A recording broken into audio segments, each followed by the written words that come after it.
In this video, we will show you how to reset Epson ME32 printer using resetter or adjustment programs. In here, before you download these resetter or adjustment programs, we suggest you to disable all of your antivirus, including Windows real-time protection and the temper protection if you are using Windows 10 or Windows 11.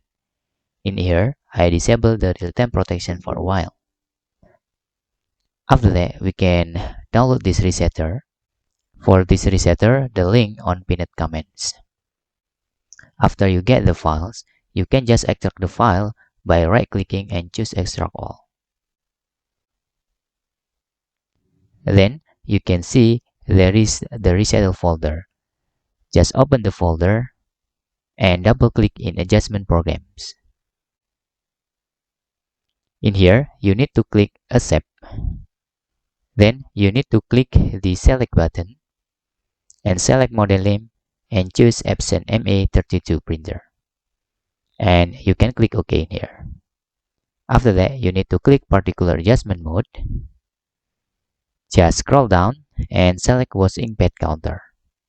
Click OK. In here, just tick on Main Pad Counter option in here and click Check button. After that, you can click Initialization button.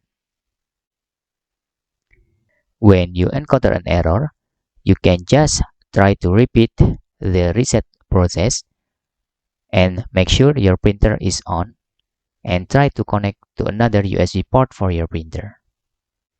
After the resetter successfully, you can just click Finish and you can turn off your printer. Then you can close the resetter programs. After that, you can turn back on your printer again. Hope this video helpful for you.